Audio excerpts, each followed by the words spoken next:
Full disclosure, news and commentary number 80, 80, 80, 80, 80. Yeah.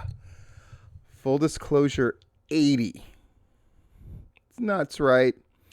What would be more nuts than that? Having a sponsor, Ray's Energy Drink. And according to them, somebody has already used the link below and bought stuff, which is awesome. They've got a lot of new products that have come out. They're really great. In fact, for the bodybuilding workout types, you probably are using products of them already and don't even know it. Use the code PLATINUM. You get more off of all of that good stuff. Check them up below. It's awesome that I have a sponsor. Feels really good. Speaking of sponsors, of course, my patrons on Patreon. Gonna release a pretty cool video this week for people who are with me on Patreon. So you definitely want to check that out. You can get in as low as $1. Most people do at least the $5 level. A few do the $25 level. Who are those people? You know who they are by now, but it's Brian and it's Rob Rod and it's Larry, not that one, but the other one, Derek, Joe Black, Diana, Brett, Southern Honor, Dan, and D. And the three biggies are Viral Pro Wrestling, Eric the World Walker, and the OG Myron. Much appreciated. And a couple people through the gaming stuff with my kids and otherwise have said that they're going to join Patreon as well, which means I'm going to have to put out more stuff because they're probably going to be less interested in the wrestling stuff, but I want to maintain what I've been doing, and I'll probably just add a video about other things going on. So cool. Yeah, lots to talk about this week, but we have an unboxing. Let's do the unboxing. It came in a Walmart box, which confused me. But then I see it's sort of been retaped and repackaged, so I think it's just somebody using the box itself and with something else. But I'm excited. I thought I'd get my usual t-shirt. I love all of that stuff. The address is down below if you ever want to mail me anything, and it is much appreciated. Let's see.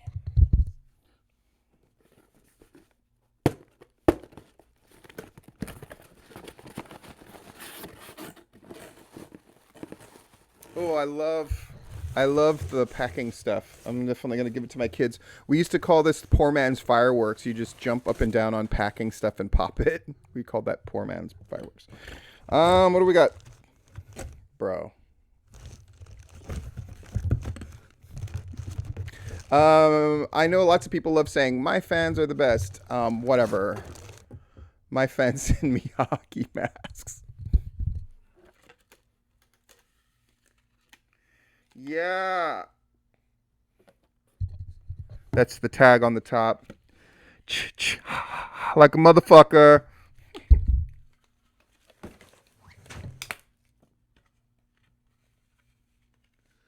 Down. So down. In fact, I will say this. Send me Halloween stuff. This is an idea that I had earlier when I was talking to a friend of mine. Any Halloween stuff you send me, I'm going to make use of. And the more Halloween stuff I get by October 31st and on October 31st, I'm going to put it all on. So this hockey mask is going to go on every single time I get something. But anything else that gets sent to me is also going to get worn. We'll see what kind of crazy collaborative Halloween costume we can make. So again, send it down to the address below. And here we go. Oh, there's something else. Oh, I thought this was packing. It's not packing stuff. Oh, it's the super strength spider web stuff. It's something that I don't think I've ever used that stuff. Do we have a note? No, but didn't I say that I was going to put up any kind of Halloween stuff or put it on? So, you know what? Shit, they sent me this stuff to use it, so I'm going to decorate this bad boy.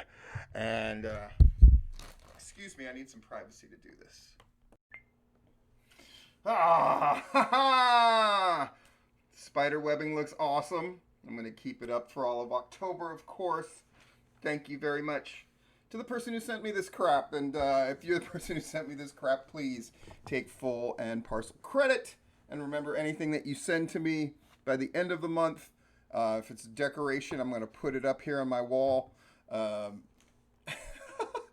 and if it's something to wear, I'm going to wear it. I'm going to wear all these bad boys. I'm going to take this off for now, or at least not have it over my face so you can hear me. Yay!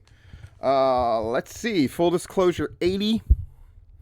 Again, I would urge you to listen to the Rob Rod Report and go subscribe to his channel on the YouTubes. And of course, Nick and Myron always doing great work on Tapped Out.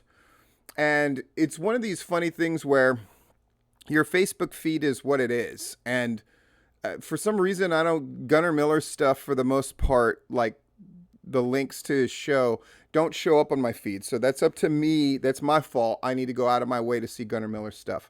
I've fallen out of step with it. I'm not going to lie, but I'm going to get back into Gunnar Miller stuff because it's good stuff. And cool. Larietto drew 150 for a show that's part of an Impact Plus taping. Larietto, a lot of that card like felt like it was like back in time, like years ago. I mean, you had like Tracy Taylor in a match where she went over against Brooklyn Creed. Just a lot of that show, like seeing Johnny Swinger's name there, a lot of it really felt like throwback, sort of, you know, Warner Robins area kind of wrestling show, or the old, God, I can't even remember the name of the promotion, the one that was out of Phoenix City that Diane Hughes ran, like a lot of those kind of names. And so that was interesting to see. Pro South doing their thing, building up to yet another big show for them. A nice, short, compact show, an hour and a half. I didn't get a chance to really watch it this last time, but had I known it was an hour and a half, I probably would have. But I was doing this different things. RCW, Renegade Championship Wrestling, chugging along, 75. Good for them. I just wanted to put this bug in people's ear. That there are shows happening this weekend, including Southern Fried. What's the next chapter in the Todd versus Manders saga? I would imagine that they're going to have people taking pictures, and a lot of those pictures would be great. Our commentary, by the way, is about a number of great pictures and a number of pictures that really tell a powerful story that I'm going to put up and I'm going to talk about. Why am I doing this? Because apparently my little rant about the need to have great pictures really stuck with people. Most people were very much in favor. They were like, you're absolutely right, and blah, blah, blah, blah, blah. A couple people had really strong opinions going the other way, where they're like, I don't think still pictures matter anymore. They're fucking wrong, and I'm going to explain to you why they're fucking wrong. And GPW this weekend got their deathmatch show. Few people aren't showing up that were going to, and it went down from 12 people in the tournament, I believe, to 8. But who the fuck cares? Deathmatch stuff should be awesome. I know for a fact Jeff G. Bailey is going to be in the house, so you know that's going to be some good fucking shenanigans. He is down for it. He's also told me, he might get mad that I'm saying this, that he's going to write a thing about it. That's really great.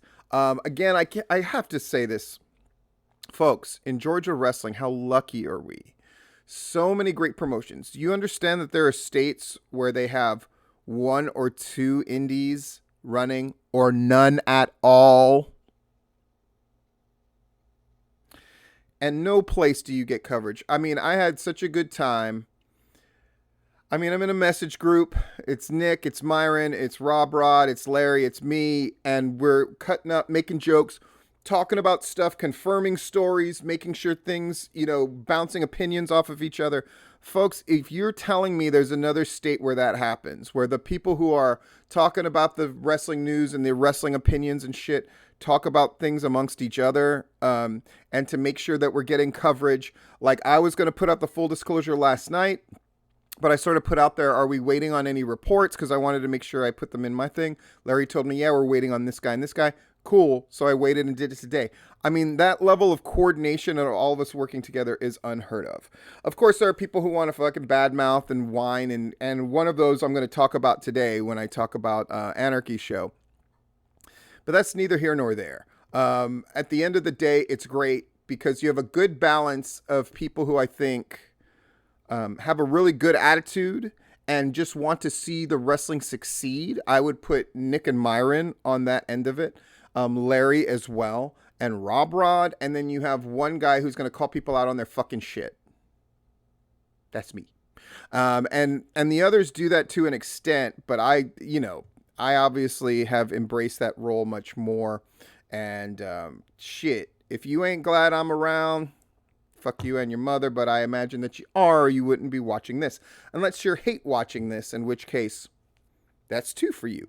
A lot of great response to the P-List, top 10 wrestlers in Georgia as of a few days ago. If you haven't checked that out, please do so. And for those that just want to just go like, oh, fucking platinum shit don't matter, you're fucking crazy. If you think it doesn't mean anything to the guys that are on that list, if you think it doesn't mean anything to the point where how many people have said, oh, but what about this guy and what about that guy? And, you should have mentioned these people and blah, blah, blah, blah, blah. Does that stuff get me mad? No, the opposite. That's what the fucking lists are for. Right? How many fucking people were going to I'm going to do my own top 10 list. Yeah, where the fuck are they? Exactly.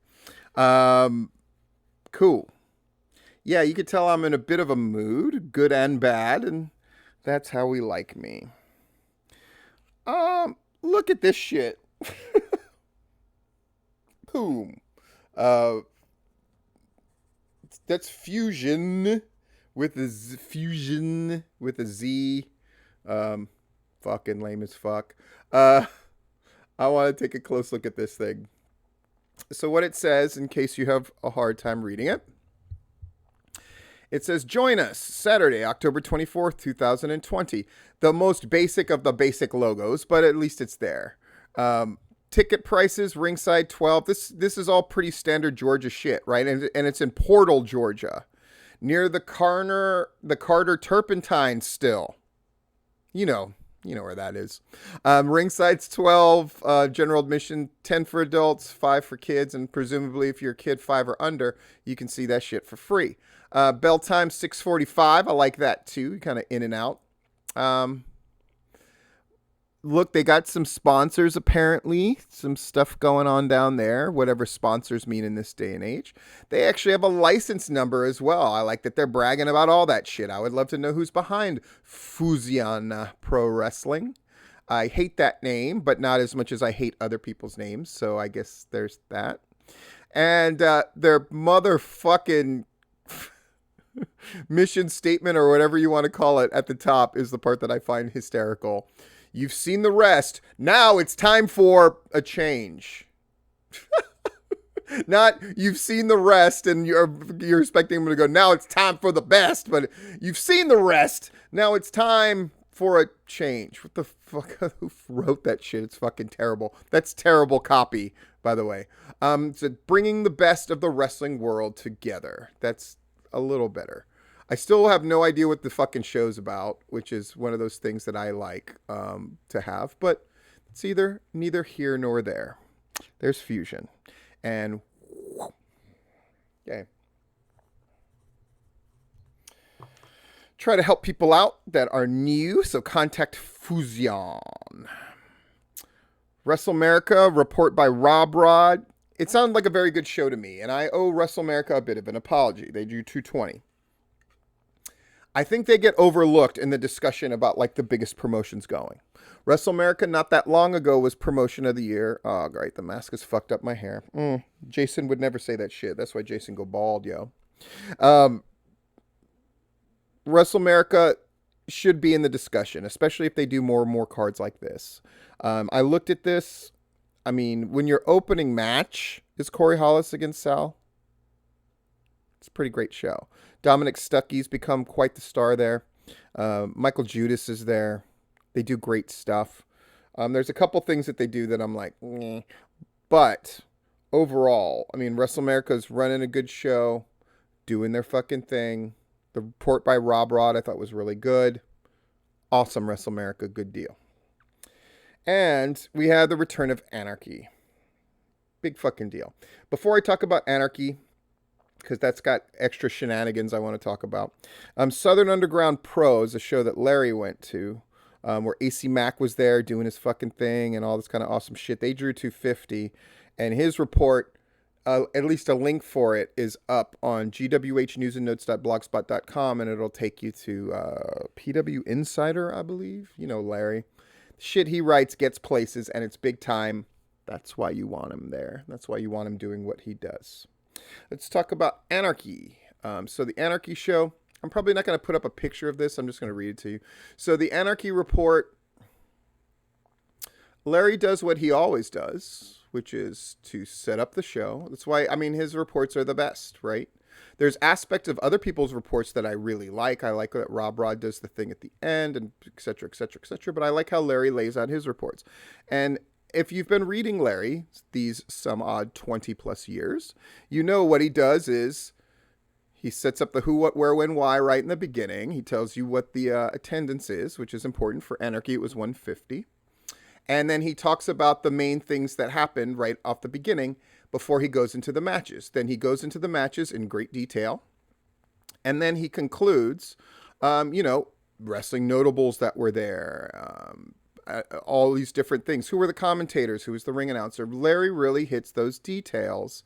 And then, in light of COVID, he talks about how many people are wearing masks and all that stuff. He's always done that. Larry's been very diligent about it. And any number of people who promote promotions in Georgia has no doubt, when they weren't doing what they were supposed to do, but at least by his estimation, got a phone call from fucking Larry. Why? Because Larry gives a shit? Why? Because, trust me, if these wrestling shows turn into fucking spreader events, that's one of those things that's going to fuck everybody up. And for people that think that kind of thing doesn't matter, what I would advise you to do is to plan a trip in the near future to go to New Jersey. Here's the thing. If you plan to go to New Jersey, you know what's going to happen? You're going to have to go into a 2-week quarantine if you're from Georgia. You know why? Yeah, because the perception is, rightfully, that Georgia is not doing enough. So now, do you think it doesn't fucking matter? Why am I bringing this shit up? So if you go to gwhnewsandnotes.blogspot.com and read Larry's reports, or any of the posts, people can comment. Now, people usually don't comment. That's not a typical thing that happens on the GWH News and Notes. That's why when it does happen, I notice. And the first comment is by EJ. And this happened yesterday. And he said, first time attending an Anarchy event. The show is really good. Both myself and my friends enjoyed it very much. Looking forward to attending future Anarchy events. That thing is so fucking plain Jane and generic. I would think that somebody at Anarchy wrote it. Because it's so like, But that's cool. Somebody went to the show and they had a good time. Now, the next comment by Unknown, the ever-brave Unknown, is, draw your own conclusions on the political reasons why Mr. Goodman would randomly mention the number of people wearing masks when he's supposed to be doing a wrestling review. As someone who attended this show and did not wear a mask, parentheses, like 95% of those in the building, close parentheses, I feel like my intelligence is being insulted. Not likely to happen. I'm not sure why he felt the need to call it that building, but as a local, I'm offended as well. Okay, let me explain something. Larry always talks about how many people are wearing masks. Can we all back that up? Yes, yes. Because it's important? Yes, yes. There's a number of promotions that weren't able to run shows because of the COVID restrictions. And now that restrictions have been kind of more or less lifted, is it still a good idea to probably wear the mask? I think so. Does it shock me that most people aren't? No, it doesn't. But for this asshole to sit there and go like, the political reasons, Larry's always done it. There's no political hit agenda. And only assholes would turn mask shit into pure politics, right? Your intelligence is being insulted because he's pointing out how many people had masks. And this guy is in a defense said, yeah, 95% of the people in the building didn't have masks. That's not something to be proud of, folks, by the way. I'm not sure why he felt that the need to call it that building. The reason he called it that building, dipshit, is he's saying because it's in that building, in that space, 150 people is a lot. That's 3/4 of a sellout for that building. That means it is at 3/4 maximum capacity, really.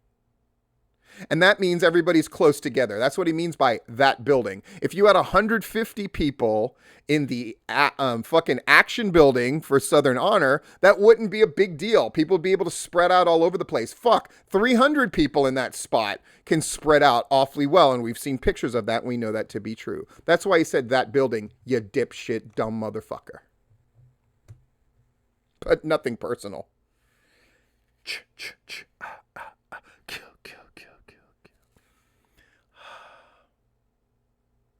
Commentary. All right. Let's put up some pictures. We're going to have 4. So this first picture is of the tributes. Oh, now motherfuckers want to call me.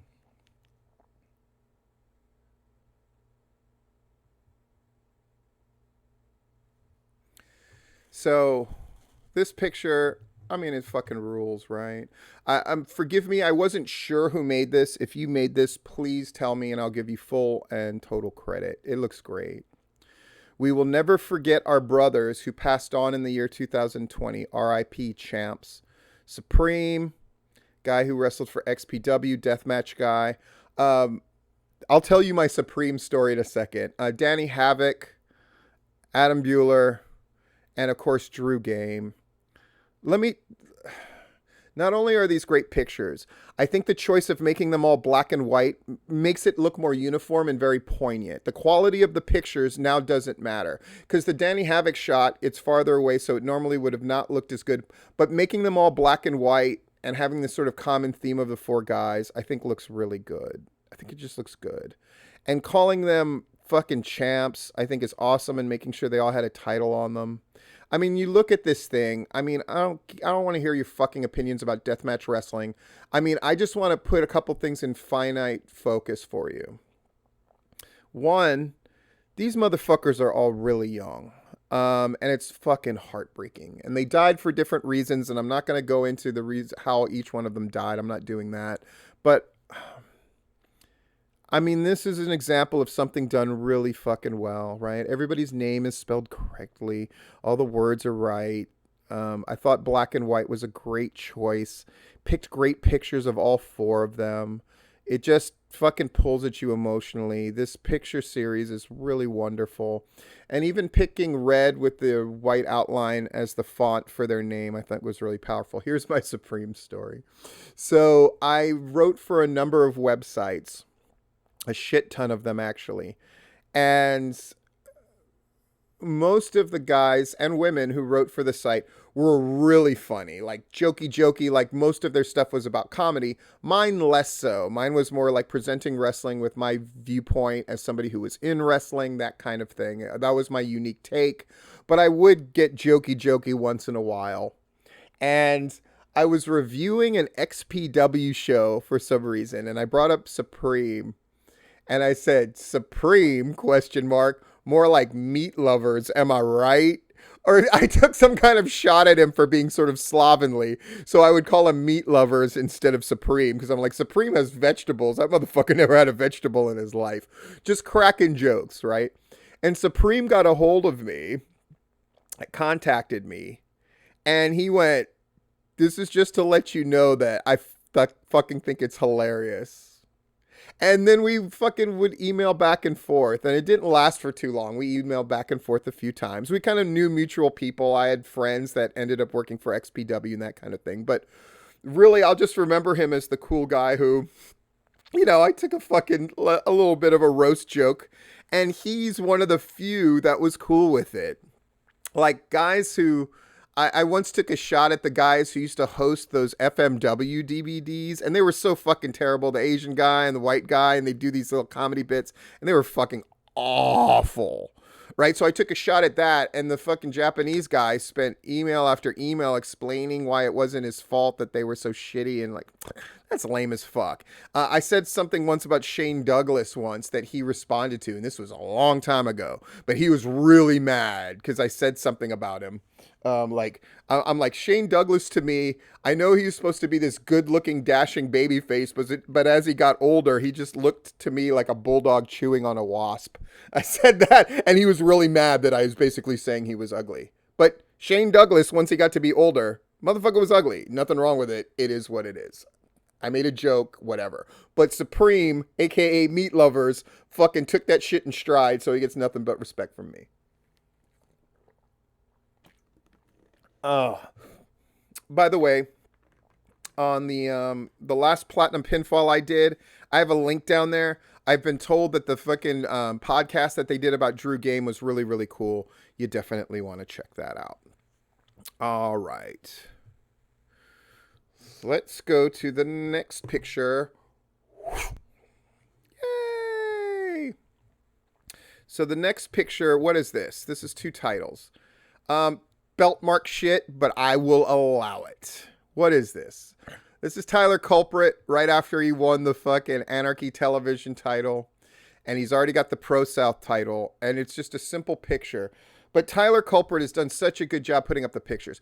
And, you know, the picture that he put up of him and Nick Halen, it's just two black and white photos. Again, black and white. A great way to sort of even things out and make them look better if they're not the greatest pictures. There's a little tip, right? Everybody uses Epic Filter for everything, but I gotta say, sometimes a nice poignant shot or two done in black and white is much more effective. But here he is showing off his two titles. And I love that Tyler Culprit has taken this picture thing and really made it work. He had one where it's like two pictures of him like talking and then walking away from Nick Halen. I just thought that really effective. But here, just a picture of a guy who's proud of these two titles. I do hate that he called himself Tyler Two Belts. Remember, this has been a long-standing rule of mine. Because as soon as you say two belts, what do you think of? You think of, fucking Sasha and Bailey, right? Bailey two belts and Sasha blah, blah, blah. Like, never invoke superior talent. Come up with your own shit. Tyler Culprit does not need to fucking rip off anybody because his shit is working. So happy that I put him on that motherfucking top 10. I did not know he was going to win the Anarchy title, but that just makes me look more like a genius. Special shout out to the wrestlers who sort of mentioned their place in that top 10 and talked about it. Makes me feel good. I hope you feel good. But Tyler Culprit, I mean, what can you say? He's got two titles from two very different promotions, two very different looking title belts as well. Obviously taken with pride. Nice clean surface he took the picture on. You're not distracted by anything on the outside. I would have removed that white chair or that step stool or whatever and made it even cleaner. But beyond that, a cool picture. Shit. I fucked up. I haven't fucked up in probably damn near 9 or 10 months with the fucking camera shit. But while I was clicking around, apparently I clicked the camera off when I was transitioning to the next thing. And I said all this awesome shit. Now I'm going to have to remember it, but it's worth doing. So first, let me put it up. Yes, that dildo picture. Yes, that dildo picture. I love the things I get to say on this show. So here it is, the fucking Marko Stunt versus Effie dildo picture. Is it the biggest deal in the world? No. Is it wrecking the business? This was Effie's big gay brunch show, right? So in that context, doing this spot is not that big of a deal. Marko Stunt also went over in the match. Effie certainly sacrificed himself doing a fucking thing off of the top rope through a table, basically threw himself through a table and then lost to Marko Stunt. But this picture, right, the power of the picture, look at this picture. This picture is all anyone's going to remember from this event. And the person with the most to lose on that card was Marko Stunt. He's the one who has a deal with AEW. Now, do I think AEW is going to care? Probably not. I don't know for sure. I do know that Marko Stunt, who already has a bit of a credibility issue with a number of people, this does not help the case. In fact, probably hurts it.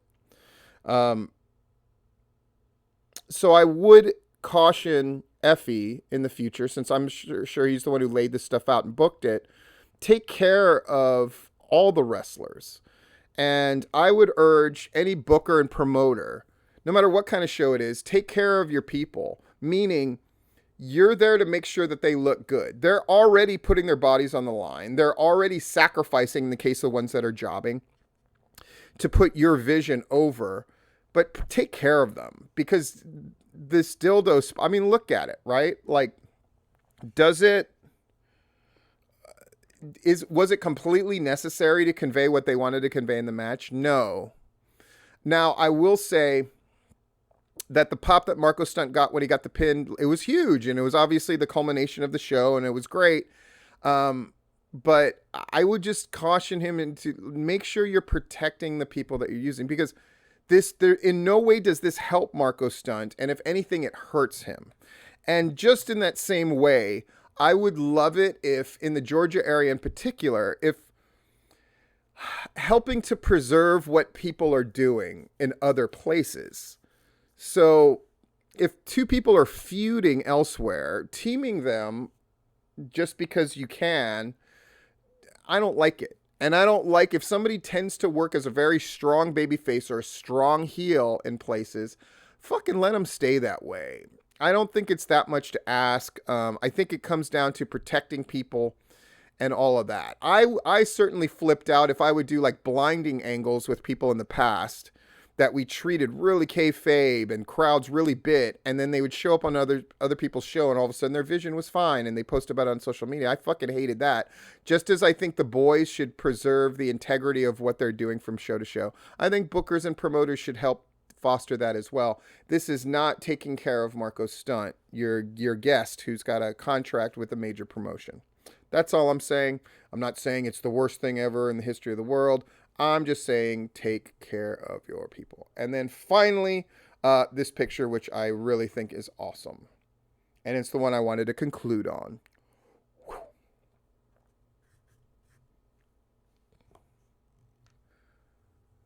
How much do I love this picture? I fucking love it. And for the people who are trying to argue that pictures don't really matter, you're fucking wrong. I mean, look at this fucking pic, right? Let me call it up for myself.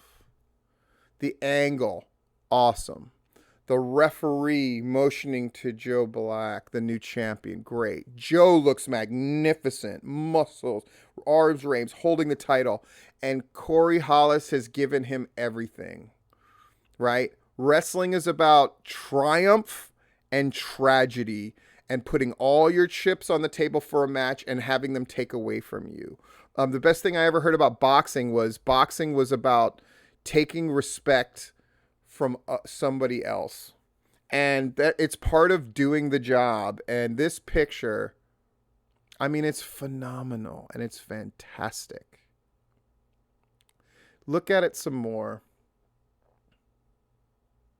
I mean, everybody looks great in this picture, including the referee. I just think this thing looks amazing. So often I see pictures with people in the crowd who look completely disconnected from what's going on, and I think that's always such a bad look. But in this one, look, all the people watching are transfixed on what they're seeing. Many of them are cheering, but everybody's paying attention. It is a picture that has beautifully captured a moment. Pictures are so important. Pictures are so important. And here's the main reason why pictures are important. And this is a little bit of our lesson, and then we'll go. Because now I have to put 3 videos together and a bunch of pictures. Pain in the ass. But worth it for a good full disclosure. Number 80, for goodness sakes, is something that I hammered home with the people who worked on PCW is I would let them know what stage picture I wanted for the end of the show. What mental snapshot did I want people to take when they went away from the show? Because that mental snapshot would remain and hopefully hook and drag them to the next show. Stage picture is everything. A tableau, if you will. You can have action happening, and you should, but it's the pictures that remain indelibly imprinted on you. And this stage picture is exactly what you want for somebody, for a new champion. Guy in triumph, another guy in tragedy. if you're doing a swerve angle, if you can get that picture of somebody looking betrayed, the ultimate betrayal. Stage picture is so important, but you can do it on a match by match basis too. So when the guys are working out what they're going to do in their match, what's the conclusion that you want at the end, right? Even if it's a squash match on AEW Dark, what should the end look like? It should look like the star in question triumphant and the person that they beat completely destroyed. You're giving them all your chips. That's your job as enhancement talent. Stage pictures where reunions happen. Let me put it this way. What's the stage picture from the WrestleMania match between Ultimate Warrior and Macho Man Randy Savage that you remember? The stage picture is either Ultimate Warrior with his foot on Macho Man, raising his arms in triumph, or, more likely, the embrace between Macho Man and Elizabeth on their reunion. That's the stage picture. So people have been really great. They listened when I talked about Magic. They listened when I talked about Just to Serve. They listened when I talked about the difference between opening match guys, mid-card guys, main event guys. Listen to me now, because this is as great a lesson as any of those. What's the stage picture that you want to have at the end of whatever you're doing in a wrestling show? And if you're a booker, what's the stage picture you want the crowd to leave with? Start focusing on that, and other things will begin to take care of themselves, and you will put on a better product. This has been Full Disclosure.